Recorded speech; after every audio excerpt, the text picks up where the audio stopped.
Good evening. I'm Brett Premack. This is Sunday Night Live. And tonight I have two people who play jazz, Bobby Kapp and Gene Perla. Bobby Kapp is our featured guy tonight. Fascinating life in the music. And we are joined by his friend for 50 plus years, 60 years, Gene Wow. Perla, bassist. And we're going to get right into it. Did you guys meet at Berklee when you were there in the early 60s? That's right. I lived in 2 or 3 different places, but I wound up rooming with Dave Burrell in a warehouse on Broadway, I think it was, or one of the main streets. And Gene had his loft right across the street. And so it was like a little community. Could go over and jam. Gene was always playing, always had sessions, always had some hip shit going. And then, of course, I was with Burrell, and we were roommates, and he had his piano up there and the drums. So we knew each other from the start, pretty much. Gene, what's your first memory of Bobby, and how did you guys hook up to play together?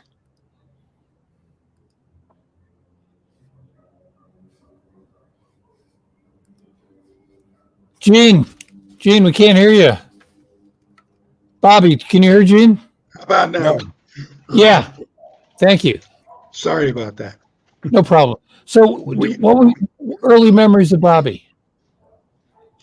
We were schoolmates at Berklee, so that's where we must have run into each other first. But one of the vivid memories I have is the opportunity to play some music and to see if we could get it included on the yearly LP that the school would make. And so we got together with, I can't remember who the other drummer was. It Ted Sajic? I forget. But 2 drummers. Kent Carter was the other bassist. I was playing bass. And we had 2 alto saxophonists, a fellow by the name of Don Garcia, who wrote a bunch of tunes that I was able to get Elvin's band to record, and also Sadao Watanabe, which many people considered him like the Stan Getz of Japan. And so we did this recording, but it was a little difficult to lay with, let's put it that way, for some people, and they didn't feel that it was appropriate for the record. But I still have a copy and listen to it once in a while. It's interesting stuff. So you guys were at Berklee in the early 60s, and there was a thing happening, as we can see from the poster here, from a concert we'll talk about later. It was called the avant-garde. It was called free jazz. Was that incorporated into the curriculum at Berklee? Because it was kind of controversial back then. No, there was no avant-garde as we were playing it when we got to the city. I studied drums under Alan Dawson, and we had workshops. We had Keith Jarrett in one of them. Mostly we're learning to play mainstream jazz and mainstream charts and the fundamentals of improvisation. But when we went to New York, then Gene and I went our separate ways, and I fell in with the avant-gardists, and that's what I became and what I did. What about you, Gene? Did you want to explore the music more when you got to New York? Did you move into a more mainstream flow? I was trying to do everything I possibly could. I had learned the clave, Latin clave, while I was in Boston. So that gave me the opportunity to play Latin gigs. I wound up one of the best gigs I played in terms of notoriety was I played with Machito's big band. And of course, anything that had to do with swinging, I would play cabaret shows. I would do weddings. I would do commercial gigs, wherever and whatever. But the avant-garde was also a part of what I did. And I played quite a bit of that music during those days in New York. I believe I did play with Marion Brown someplace and a few of the others, Giuseppe Logan and Sam Rivers. Oh yeah, Sam Rivers' first big band rehearsed at my loft. Yeah, Sam Rivers, of course, was a major mover in the loft scene, which happened, I guess, 10 years later, maybe. Sam Rivers had a loft. Rashid Ali had a loft. Jolie Wilson had a loft. There were a lot of lofts. And Bobby, when you were on 3rd Street, was that a loft or just an apartment with a performance place? Before we went there, we were at a place called 52 Bond Street on the Bowery, right down the street from Rivby's, from Sam Rivers thing. And Dave lived upstairs, and I lived downstairs with Bart Lancaster and myself. And Archie Shepp lived about 2 blocks away on Cooper Square. And so Beaver Harris and those people, so they were all over there. And we had a little scene going there. And then we were there for a while before we wound up on 3rd Street. Who lived on 3rd Street besides you? Dave Burrell, Bart Lancaster, the Sun Ra Orchestra, Noel Howard, the bassist Norris Jones, the saxophonist lived on First Avenue, but it was right around the corner, Pharoah Sanders. And right underneath him was the Jimmy Lovelace, the drummer. And anyway, it was a whole scene down there. Now, I'm just curious. I was a listener at the time, and I read Downbeat magazine and the press, and there was this split between the mainstream players and the avant-garde players, kind of like 20 years before when there was a split between the beboppers and they called them moldy figs at one point, but the guys who were from previous era. Was there a split in the community, or did everyone embrace the fact that we're all musicians, we're all being creative? I think in the New York scene, they want you to specialize in what you are representing. And so I think the mainstream guys were kind of on one side and the avant-garde players were on the other. And then some people crossed the line, like Sam Rivers could play anything, and as Gene said, he dabbled in everything. So there's people who mixed, but it was also kind of also separate. Gene, did you try to specialize in one thing, or are you just, I'll play anything? Well, I would play anything if the phone rang or somebody would say, hey, you want to do this gig? I wouldn't care what it was, as long as I was available. I'd play whatever the gig was.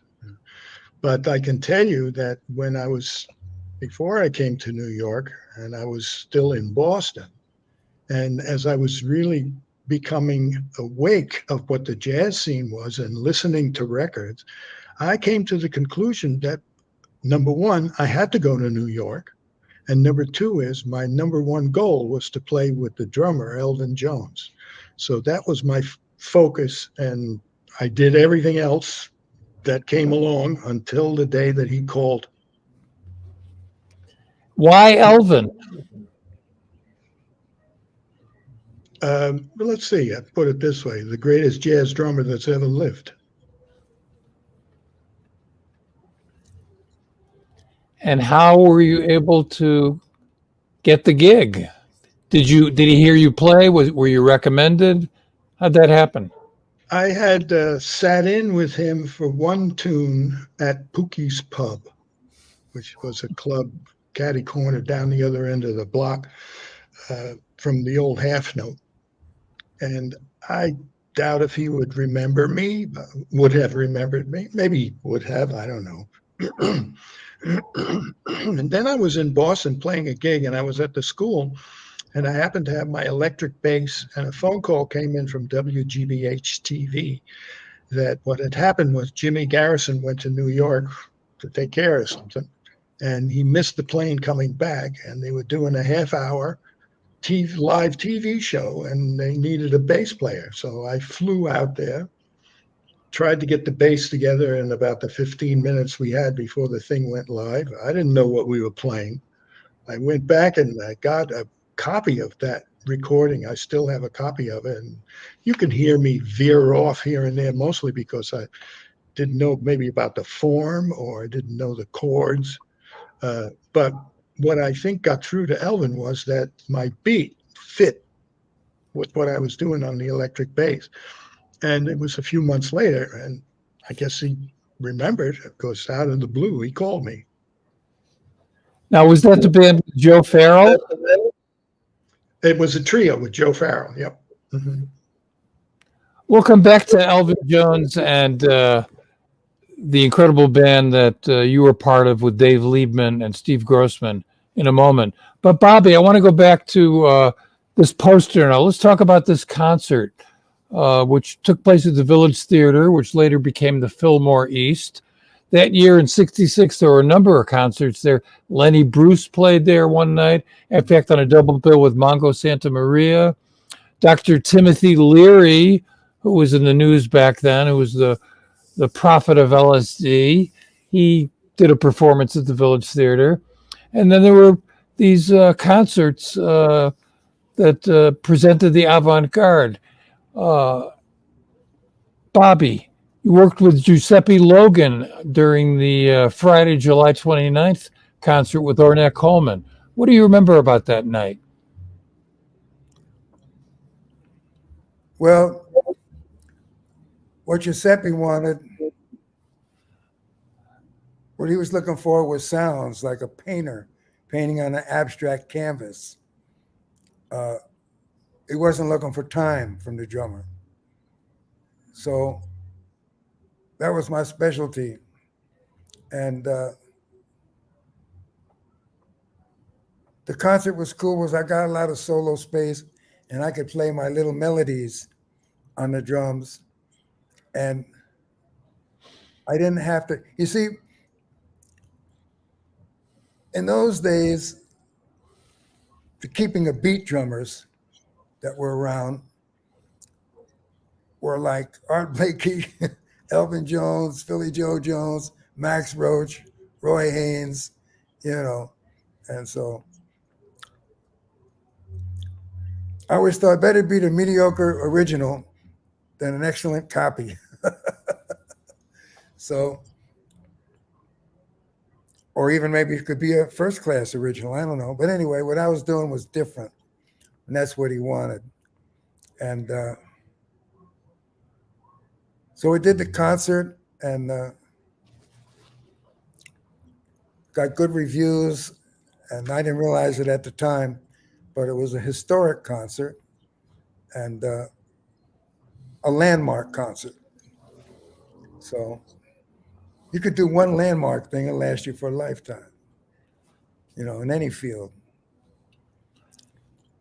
So had the music been presented in a concert situation like that before? yeah, we played some gigs with Giuseppe around the lower New York, lower Manhattan before we did that. And it's a different feeling when you do something that historical, you know, I don't care what it is. You could be playing marbles or something, you know, it could be an historic game.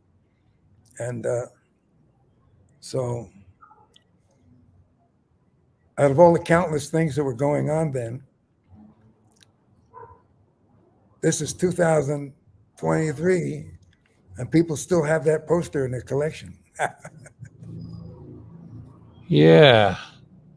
Now, Bobby, we got a comment that just came in here from Axel Azarian, and he's happy to see you. Golden years. I'm interested to know his thoughts on the mysterious Rick Colbeck.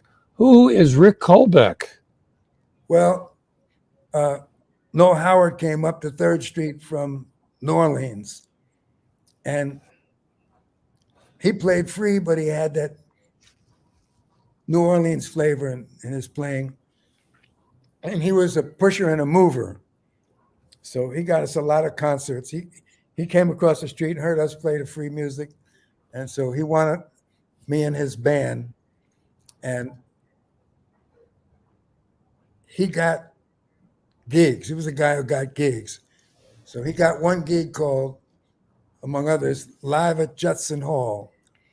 And he had also in the band a British trumpet player named Rick Colbeck. And he was that part of the scene. And after a while, I lost track of Rick, and then I heard that he had passed away. But live at Judson Hall, you can hear Rick Colbeck play his trumpet with All us. right.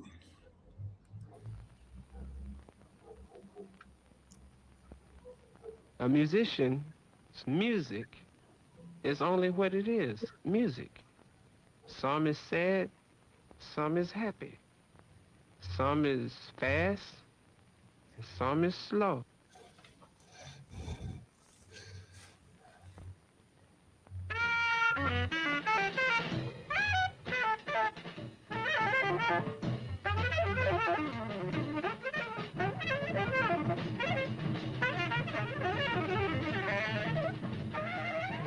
I've always been exposed to a lot of, visual things and things in sound and rhythm, and the exorcistic practices of Baptist-orientated people who danced hard, shouted hard.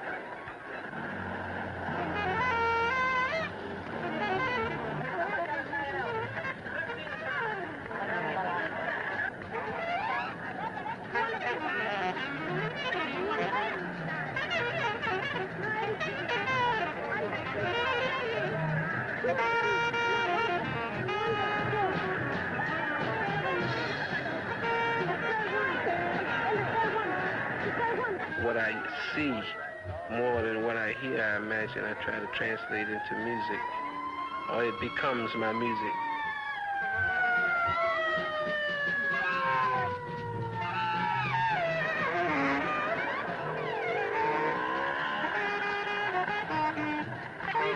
If you go, you have to come on right back.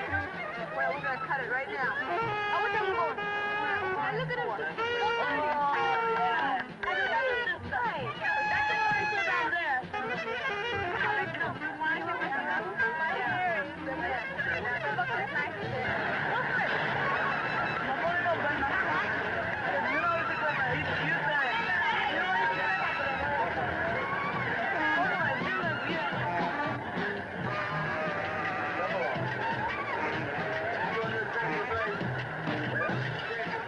These things were always turning on and turning on and turning on people and on and on and on and on.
Jazz is my music. It's black man's music. Can you see what I'm trying to say?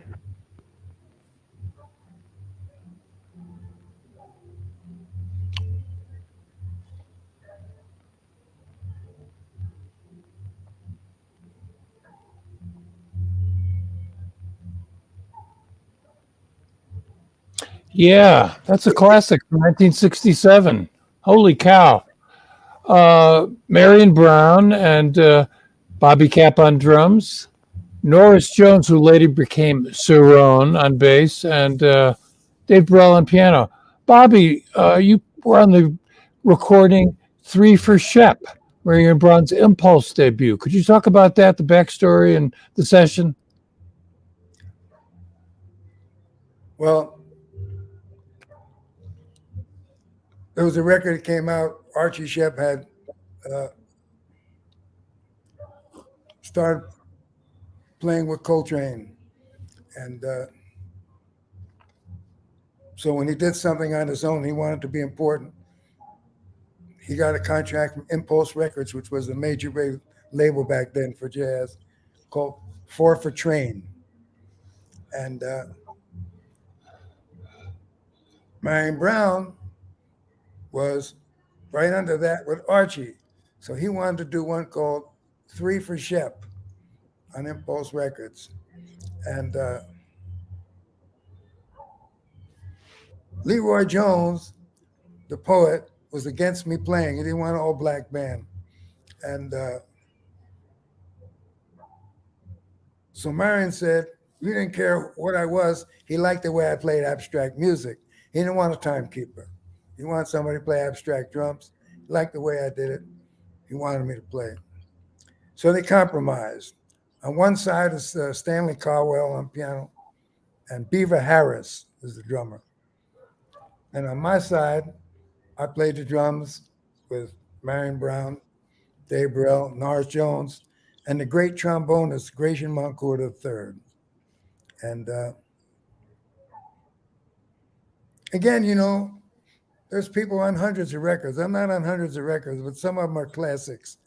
And this is another one that's considered a classic avant-garde record, one of the best of all time. And I knew after the date we had done something good. And I liked the way the avant-garde was played on that record because it was beautiful. It wasn't just all protest music. It was a great moment in my life to do that record. Let's go to drummers, and let's go back to Elvin. And Gene, can you share with us the evolution of the group that you played with Elvin, with Steve Grossman and Dave Liebman? Yeah. When I joined Elvin, it was a 2-saxophone quartet with Joe Farrell and Frank Foster. And I had been doing a lot of jam sessions with David Liebman and even a lot more sessions with Steve Grossman. And I felt that these fellows especially because of the Coltrane influence that he had on them and the way they played. Would the music would, if they were in the band with Elvin, would be closer to Coltrane than what the music was with Joe and Frank. Not to take anything away from both of them, both great musicians, but in terms of the style and the type of music. So I was instrumental in having Elvin try out Dave Liebman, and he came and played with us at Slugs one night late on the third set, and Elvin liked him and hired him on the spot. So now we had 3 tenor saxophonists. Well, Lieb would play some soprano and flute. And then Joe Farrell decided to leave. And so we're floating along with Frank and David. And I kept speaking with Elvin about this young man, Steve Grossman, that should consider, listening to him. And so eventually it came to pass. Steve came, played, Elvin loved him, hired him, and Frank left the band. So that's how that quartet came together. And we were together for over a year. And then Miles Davis came and to the Vanguard, Village Vanguard, one night. And essentially took Dave from Elvin's band with Elvin's blessing. In fact, I believe the words that Elvin said to Liebman when this thing came up, he said, "When Miles Davis calls, you got to go." So he did. And Azar Lawrence came in along with Steve Grossman. And then I split the group. And what happened after that, I don't know, but I would play with Elvin from time to time. We had Yoshiaki Masuo on guitar, Ryo Kawasaki on guitar. There was another guitarist, his name is not coming to me now. Pat LaBarbera was there then. I played with him. Pickup gigs. I wasn't full-time anymore. Yeah. And then the very last time I played with him was at the Blue Note. And that was with Mike Brecker and Darren Barrett on trumpet. I can't remember the piano player's name. And there was another saxophonist. But I did a week at the Blue Note with him. That was kind of an interesting gig, just, kind of wrapping up the avant-garde aspect. It was a 6-night-a-week gig, and I think it still is for some artists. But it was back then. And so Monday was off, so at least for us. So we started Tuesday, Wednesday, and Thursday, Friday, Saturday, and Sunday. And the first 3 nights, we played 2 sets a night. The first set was a duet. It was Elvin and Cecil Taylor. And they played the first set, those first 3 nights. And then the rest of the nights, the quintet, I think we had a quintet or sextet, did Friday, Saturday, and Sunday, the whole thing. Well, that's kind of historic. I didn't know Cecil Taylor and Elvin played together, man. That must have been incredible. Wow, blows my mind. I want to say that those of you who have not heard that Elvin Jones group with Dave Liebman and Gene Perla and Steve Grossman, the group was documented on what was then a 2 LP set live at the Lighthouse, which I think captures some pretty incredible music. And sadly, Steve Grossman left us, I guess a couple of years ago. Lieb told me that of the guys who were playing back then, he felt that Grossman was the closest to like what Coltrane was doing. Do you recall that, Gene? Was Grossman playing a lot of Coltrane stuff when he was with Elvin? I wish that I could be comprehensive about that, giving you an answer about that. I really don't know. I think that's a question that you could ask saxophone players. In terms of the lines and licks and stuff like that, I'm not really sure. I can only tell you this, that Grossman had his own thing. He had chops like Coltrane, and he could really lay those notes out there in a rapid fashion. But he had his own sound. And in fact, on a radio interview that I did with Elvin, he states that after John Coltrane came Steve Grossman. Yeah, that's a pretty heavy recommendation. Bobby, you had a relationship with Elvin. You hung out with him. What are your memories of Elvin Jones? Well, Berklee School of Music, you could go down to the down under and hear John Coltrane Quartet. Elvin would be 2 feet away, and so I wanted to know what he was like. A lot of musicians were confused by Elvin, the drummers. They didn't think he knew where one was. You know what I mean? They didn't think he knew what he was, to me, he was like, heaven on the drums. So I went up to the hotel room and introduced myself. I'm a student at the Berklee School of Music. And so he would say, well, I got to go to the post office and pick up this up. And I said, can I go with you? So I go with him to the post office, or he wanted to go out to do this or do that. I just hung around with him. And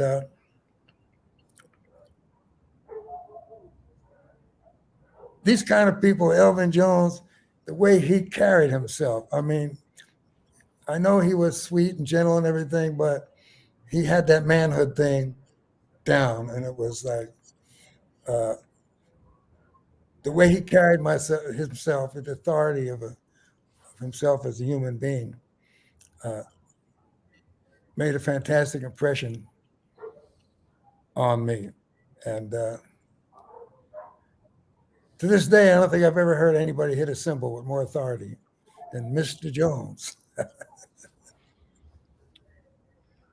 Yeah, there's some remarkable power at that drum kit. I saw Elvin a number of times in person, did an interview with him once, and I was just struck by the contrast between his very intense playing and his gentle personality. Such a warm guy. And I think that that's a pretty remarkable family, the Jones brothers, talking about Thad Jones and Hank Jones and Elvin. I mean, 3 of the finest musicians who've played jazz, and on a number of historic recordings. Well, the other thing was that later on, when I ran into Gates and we formed our trio, he actually let me in the trio as a drummer. And so here I am playing with Elvin Jones as bass player. And we did some marvelous, marvelous things together, Gates and me. So that was an extra thrill for me. Yeah. Let me just revise that story a little bit. I didn't let him into the band. The reason the band came together was because I had no idea this guy could sing. And we wound up at so many years later, we hadn't seen each other. Both of us had been through some turbulent times and experiences. And we wind up on this commercial gig in New Jersey. And it was, hey, Mom, man. So he's playing the drums. And after a while, the lady who was singing, she turned around to Bobby. She said, you want to sing one? And he said, yeah, okay. So he starts singing. And my mouth dropped open. I said, what? I mean, he has such a singular style. There's nobody that sounds like Bobby Kapp. Well, that's not 100% true. There are some voices where you could say, oh yeah, he's got a growl, he's got this, and something like that. But Bobby Kapp has got his own way of singing. And when I heard that, Bobby, as far as I remember, I think it was almost immediate. I said, we got to form a group, man. That's right. Yeah. Yeah, you're right. Yeah.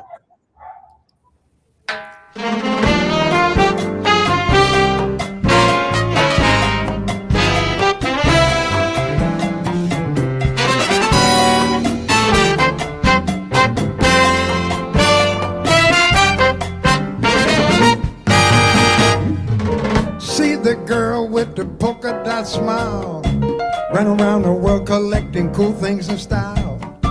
Never afraid to tell you what's on her mind. Not an evil bone in her body, she's one of a kind. Talk about Silla, Silla, babe, biddy da bop, the papa. Silla, biddy, biddy, Silla, mom, Silla, la, la, love you, Silla. Girl who's always on the go, Haiti, India, makes her go.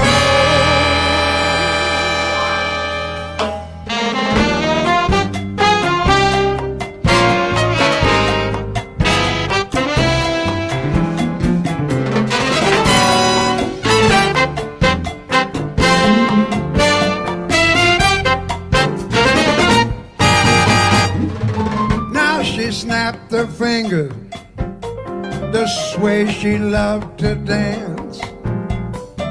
How something could be shocking or simply fabulous. I said, jump up and down to see it when you're hopping off a plane. Jump into the fire, perspire, listen to the Texas rain. Talk about some Silla, Silla, babe. Baby, they thought that day, baby, they love you some. Silla, love you, baby, Silla. Baby, they. She's always on the go.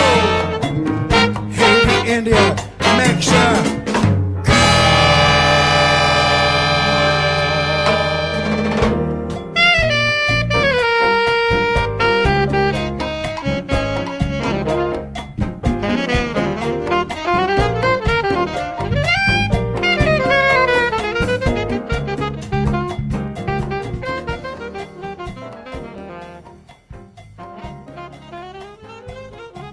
Bobby, how did you get to Mexico, and when did you get into being a vocalist?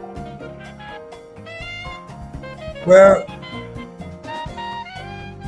I've been wandering around Mexico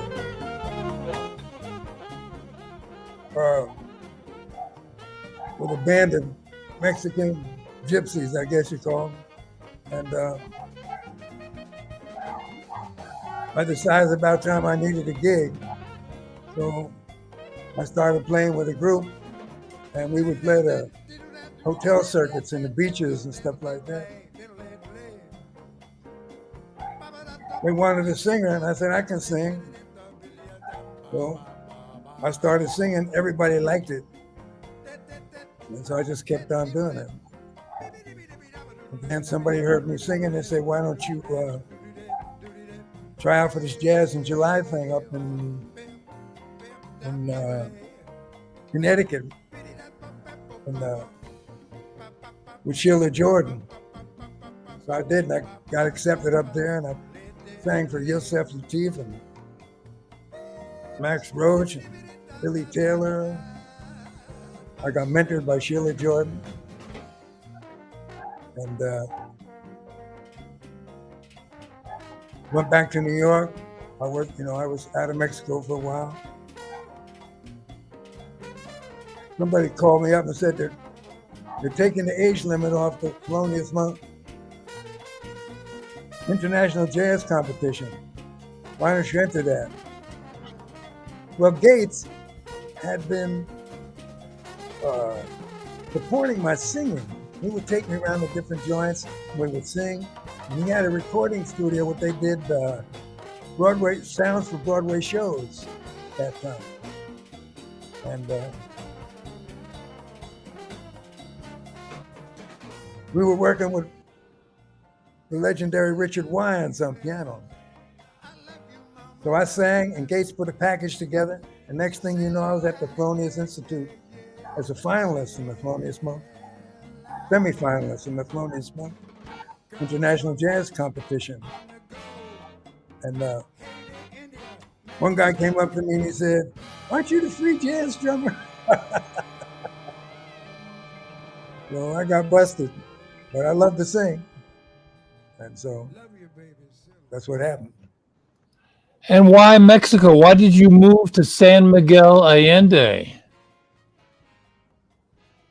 Well, I mean, to go to Mexico in the first place, you know, I had done the Charlie Parker, Billie Holiday trip, if you get my drift.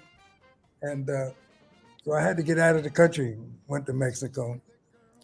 And then in Mexico, I traded that in for tequila. And it took me some years to get out of that. And I was actually sleeping in the park in Mexico City.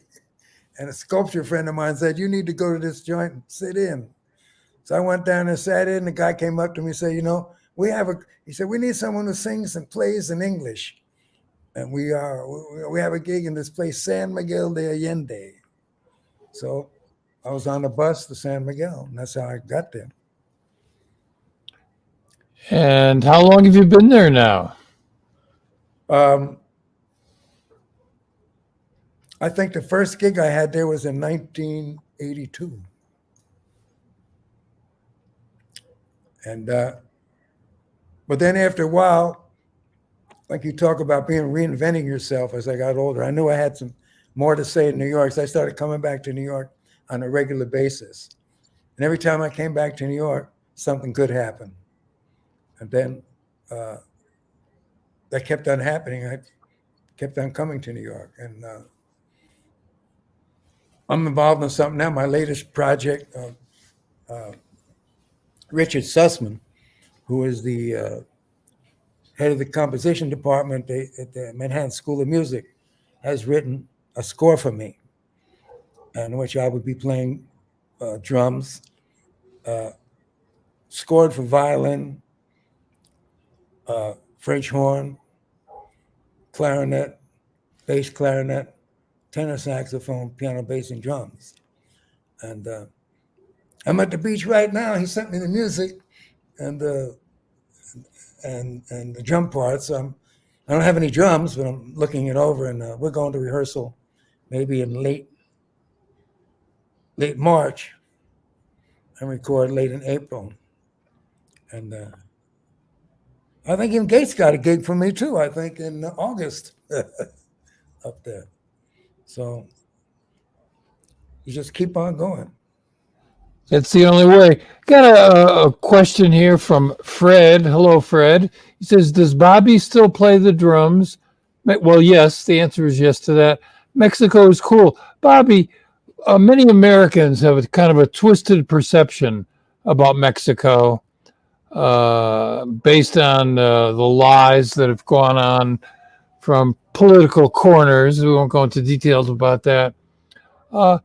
Paint a picture for us about what it's like to be a musician, a jazz musician in Mexico.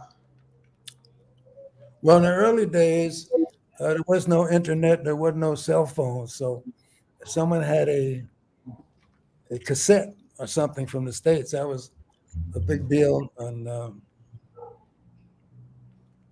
at that time in my life, I was like a pioneer. And so I was kind of like in demand because, you know, American drummer and so forth. Now, after all those years, I went to internet and communication around the world. The Mexican jazz scene has grown and grown and grown.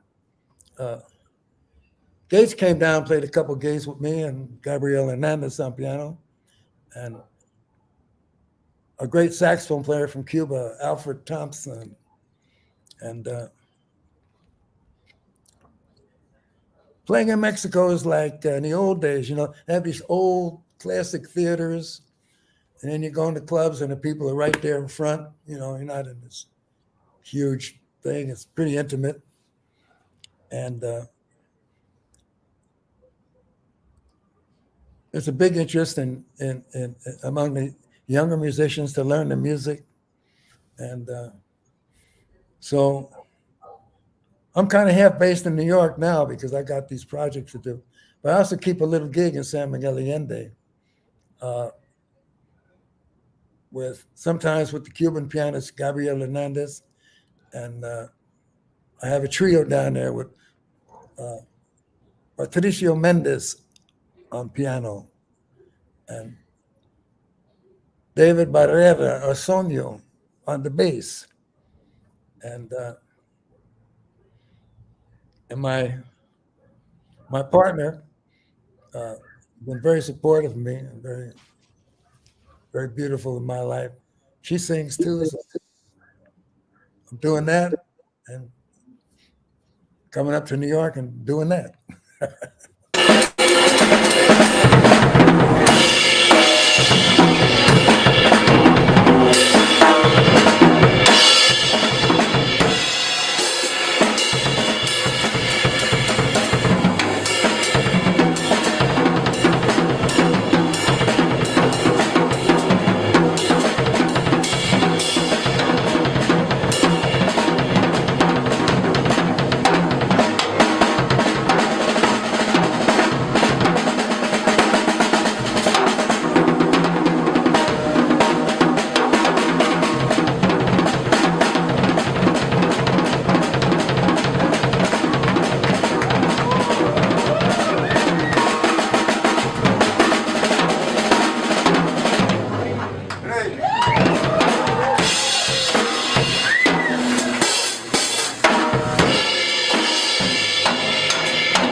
Uptown on one person road, where chances are so slim. It's time to take a look at magic when the chances are so good. What we do is what we get, and love has season time. I hear it in raindrops splashing flowers.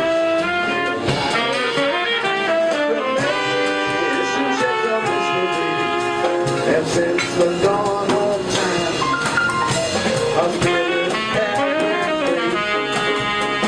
'Cause after all, my effort failed. Now I keep you and me. Purple dream, your aura sparkle blue. Now it's all it ever be for us to drink it blue.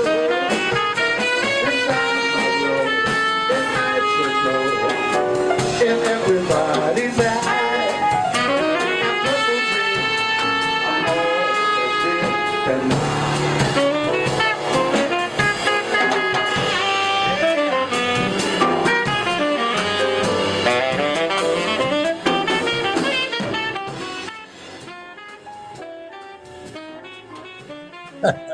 Bobby, can you tell us about this group and what you're playing here?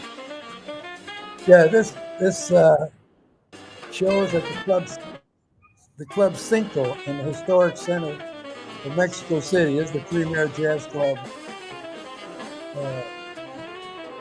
in Mexico City, and this is a group of Gabriel Hernandez on the piano from Cuba, Jorge Browett, another Cuban, on the saxophone playing now. And they're really into the jazz, man. You know, Gabrielle wrote the arrangements for me.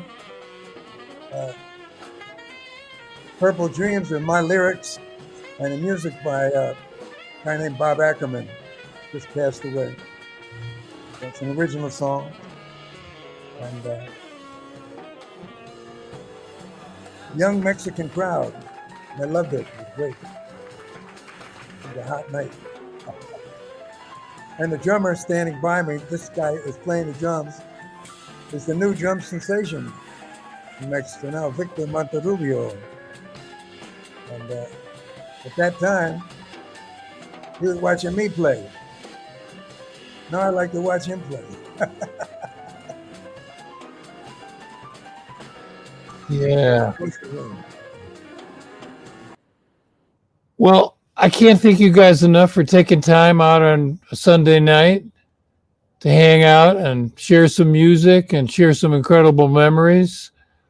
It's been a lot of fun. Gene, anything coming up? Anything you'd like to mention?